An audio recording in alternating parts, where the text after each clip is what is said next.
Gente, que calor é esse?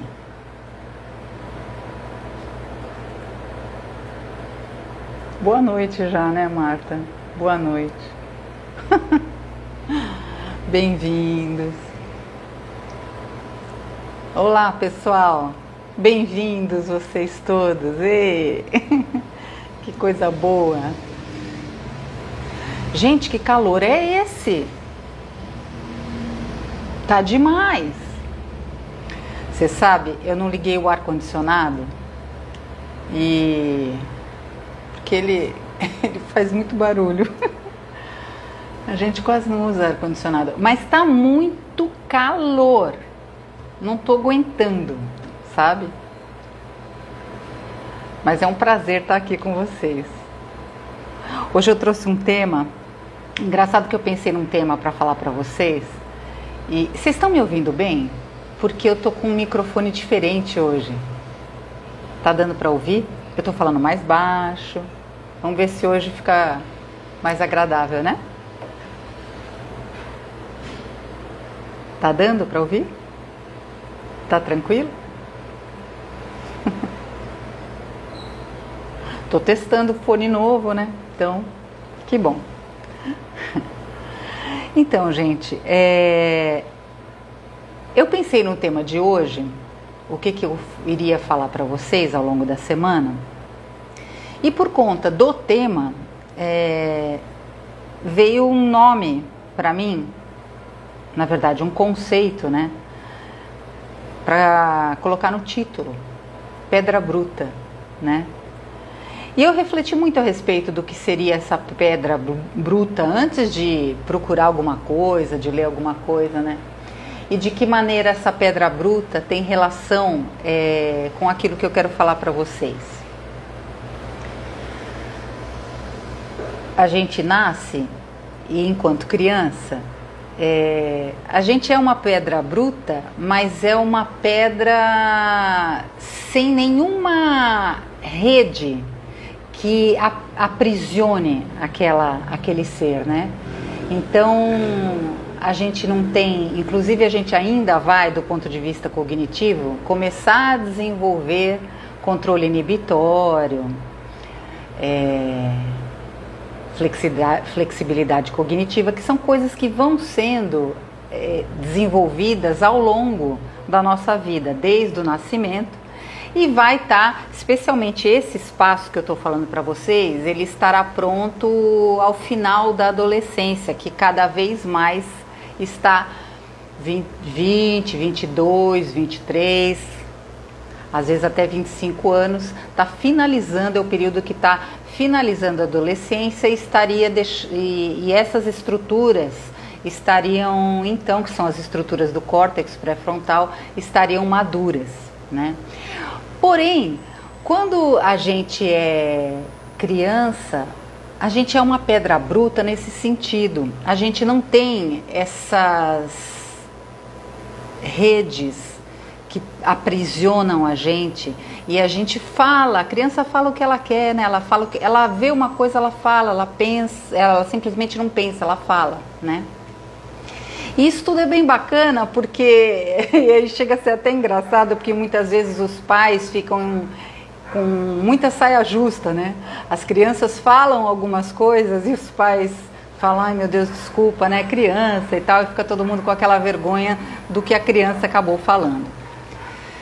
Então tem a pedra bruta nessa medida, que eu posso dizer que é a criança, que ela é uma pedra bruta, né?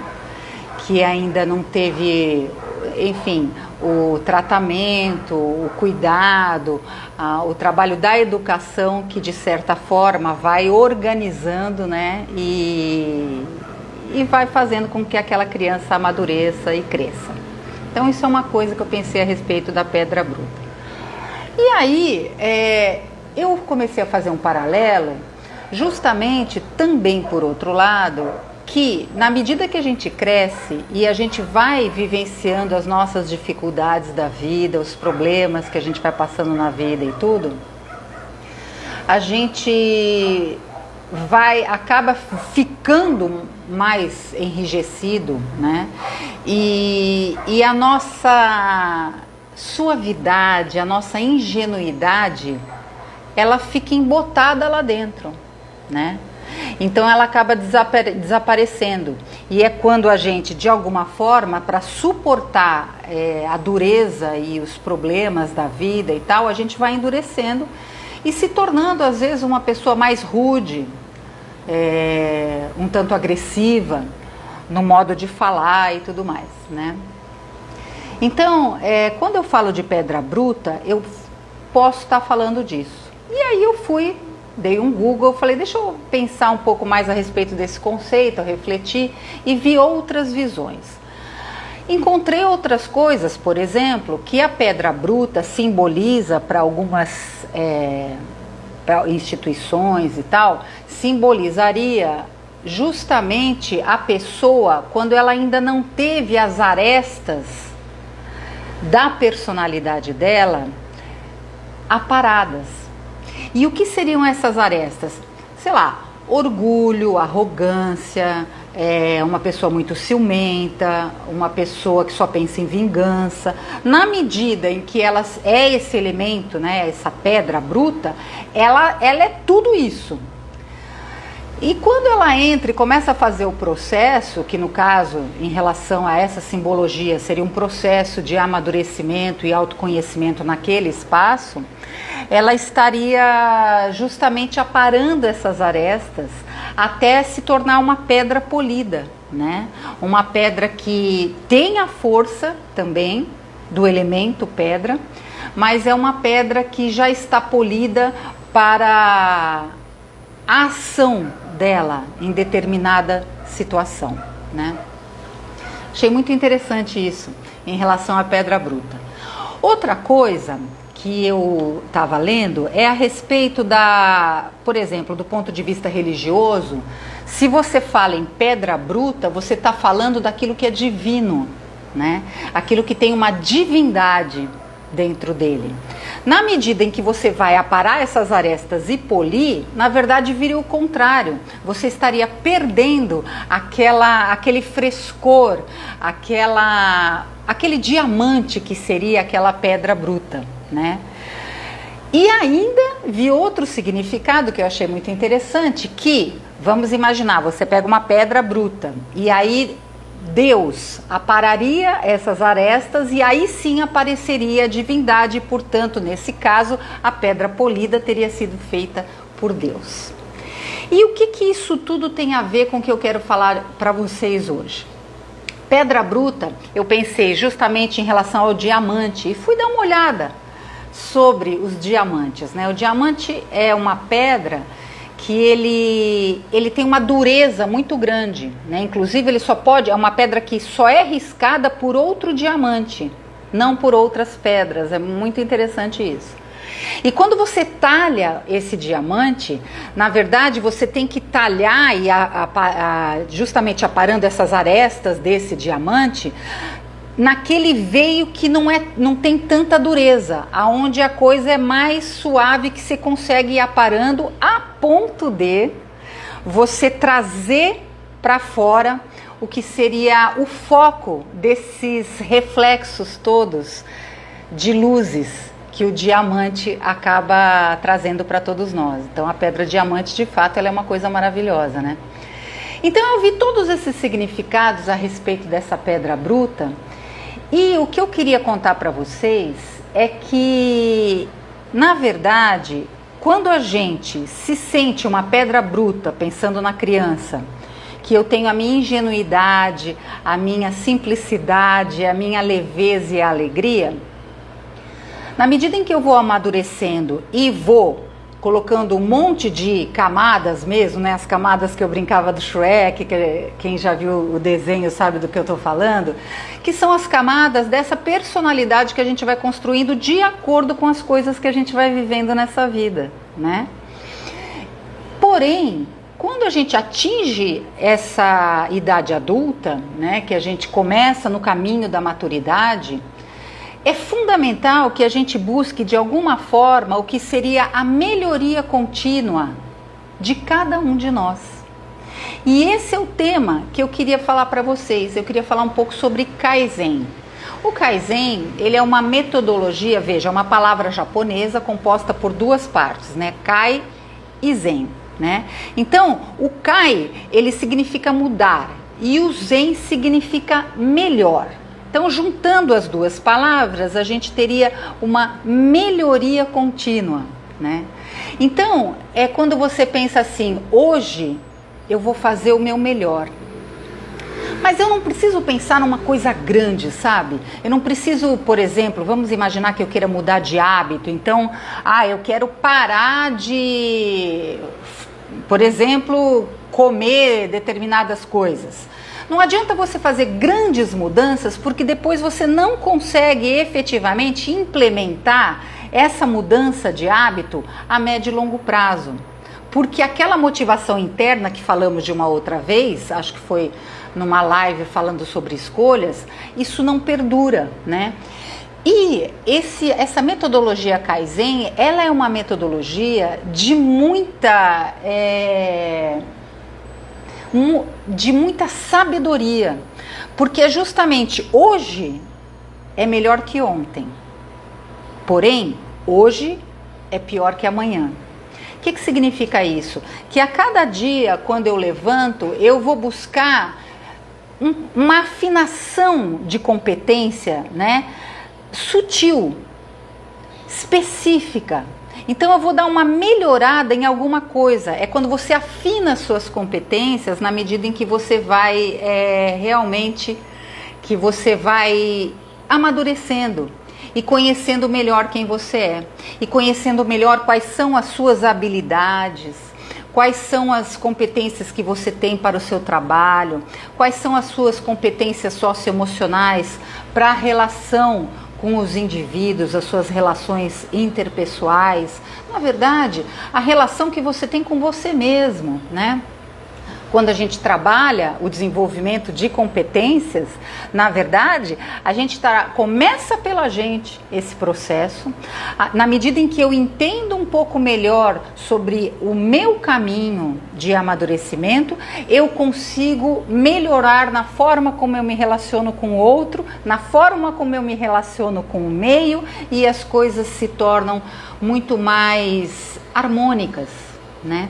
Eu gosto muito, eu vou dizer para vocês que eu gosto demais dessa filosofia de vida, mais do que uma metodologia de gestão, de administração das grandes corporações. Ela, inclusive, essa metodologia Kaizen, é interessante contar que ela surgiu após a Segunda Grande Guerra, sabe? Então o Japão perdeu, né?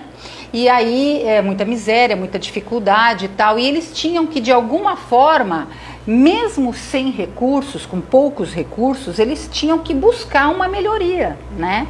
E aí eles começaram a trabalhar essa ideia do Kaizen. E aí, para nós, para quem a gente vai conhecer, na verdade, tem o nome dele é Masaki Mai. O Masaki Mai, ele está com 90 anos agora, você pode assistir uma palestra dele no YouTube, é muito bacana de ver. Ele que criou essa metodologia, então assim, baseado nesse conceito de Kaizen, unindo as duas palavras japonesas, ele criou uma metodologia. E o que diz essa metodologia? É uma metodologia justamente de gerenciamento, de gestão, no caso, na época das fábricas, das indústrias.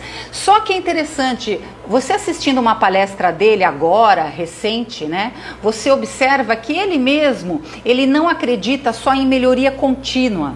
Ele fala em 3 palavras que eu trouxe aqui para vocês, que eu acho muito bacana de falar. Que ele fala assim, que mais do que melhoria contínua, temos que pensar todo dia, para todos, em todos os lugares. E aí é quando ele traz para nós que esse conceito, ele deve ser um conceito que começa justamente, não começa no chão de fábrica, não vai começar nas pessoas que produzem, mas deve começar lá em cima. Porque os CEOs, né, os presidentes e os donos das indústrias e grandes corporações, eles é que tem que ser a partir deles trazer para o seu meio de trabalho, para o seu meio profissional, a compreensão do que seria essa melhoria contínua. Porque ela não é uma melhoria contínua, que é um projeto que você simplesmente implementa esse projeto, a hora que esse projeto termina, legal, acabou, agora não precisa fazer mais nada. Não é assim, porque aí não seria Kaizen, né? E eu gostaria mesmo hoje de falar para vocês a respeito dessa delicadeza do que é o envelhecer. Pois não é que hoje é dia do idoso? E aí eu fiz um paralelo com a história de vida, sou obrigada a dizer, de uma mulher que muito me inspira e que pensar nela muito me emociona, né? Que é a minha mãe. A minha mãe, ela é uma guerreira. Minha mãe vai fazer 80... Aliás, faltam poucos dias para o aniversário dela, né? E a minha mãe, ela tem uma história de vida que, se você sentar e ouvir a história dela, sempre foi uma mulher de muitas habilidades, né? A ponto de, antes de casar, ela costurava, ela fazia os vestidos de noiva, fez o dela próprio e fez de todas as irmãs e das primas e das pessoas à volta dela. Quando ela casou, meu pai não queria que ela trabalhasse, então ela não pôde continuar com esse ofício e ela se voltou para a dona do lar, né? Muito bem, pois a minha mãe, depois que os filhos cresceram, né, eu e meu irmão, nós crescemos e saímos de casa e tal, vem aquele momento que a gente conhece da síndrome do ninho vazio. A minha mãe, ela não se permitiu passar por isso. Ela começou a estudar, a fazer aula de yoga como aluna. E dessa aula de yoga, ela começou justamente, a yoga significa isso, é a sabedoria do autoaperfeiçoamento. E ela começou um caminho de aperfeiçoamento individual, não é?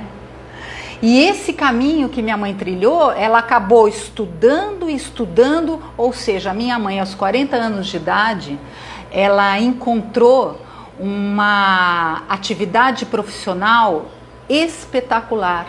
Ela estudou, se formou e se tornou professora de yoga do SESC de Santos. E assim foi durante muitos anos, uma das melhores professoras que o SESC já teve. Ela dava aula de manhã, de tarde, de noite. Voltava para casa, fazia almoço, janta, tudo aquilo que nós mulheres conhecemos bem, né? Então você trabalha em casa, você trabalha na rua, você se vira com os filhos. Na época, me lembro muito bem, ela ainda cuidava dos meus avós, que no caso moravam em São Vicente, né? Isso tudo para contar para vocês que no final das contas, ela para mim, ela é um exemplo de força. E no dia do idoso, todo o meu respeito e admiração a essa mulher que encanta e que muito me emociona. Eu quero deixar aqui para vocês que justamente quando eu falo de aperfeiçoamento, eu estou falando disso, sabe? Desse caminho que a gente faz de amadurecimento, desse caminho que a gente faz, apesar das dificuldades e adversidades que a gente encontra na vida, a gente dá a volta por cima e chega lá, né? Então, isso para mim muito me emociona e isso move a minha força, sabe? Diária, de acordo com os desafios da vida, com as coisas que vão se apresentando. A minha mãe é uma pessoa que me auxiliou no início, desde a tenra infância, juventude, me acompanhou sempre nas minhas loucuras artísticas, né? Que agora aos poucos eu acabo contando para vocês no meu Instagram, né? No Instagram estou colocando um pouco da minha história artística, como foi a época de balé, de teatro, de televisão. A mamãe sempre esteve próxima a isso. Quando eu decidi mudar e seguir um outro caminho profissional, ela estava lá para me apoiar. E hoje, eu, aos meus 56 anos de idade, eu ainda tenho o apoio e a força dessa mulher guerreira ao meu lado. E eu agradeço profundamente a força dela. Então, na figura dela, eu dou parabéns aos idosos, sabe? Então, o idoso, hoje em dia se fala, virou 60, né? O idoso. Gente, são tão jovens, eles muitas vezes são mais jovens e têm mais força que todos nós. Eles são o verdadeiro diamante. Na verdade, o idoso, que é uma grande parte da população, que as pessoas muitas vezes nem param para conversar, não param para ouvir as histórias que eles têm para contar. Na verdade, esses idosos, eles ganharam a sorte grande porque eles envelheceram. Então, se o cara é idoso, ele teve a oportunidade de envelhecer. Então, fica aqui todo o meu amor registrado para minha mãe, a minha pedra bruta, pedra polida, o meu diamante, a minha mãe que está aí hoje, firme e forte, fazendo aniversário e seguindo em frente. E me ensinando a cada dia que a gente, apesar de todos os desafios, a gente sim tem que agradecer, tem que ficar de pé e seguir em frente. Tá certo, gente? Então, era isso que eu queria falar para vocês hoje, a respeito da melhoria contínua, do autoaperfeiçoamento pessoal, né? Um pouquinho a cada dia, e assim a gente segue em frente, acatando tudo aquilo que a gente tem para ser vivido nessa vida. Tá bom, gente? Então, eu quero um grande beijo para você, que está me assistindo, se você gostou, compartilha a live com as pessoas. Mais pessoas podem assistir, mais pessoas podem acompanhar as nossas histórias. Segue a Catarina. A Catarina é um Spotify, né? Que é um storytelling. Conta a história da Catarina. Você pode também assistir a Catarina no YouTube, no meu canal do YouTube, tá bom? E agradeço a presença de todos vocês. Beijão para vocês, parabéns para os idosos. Tchau, gente.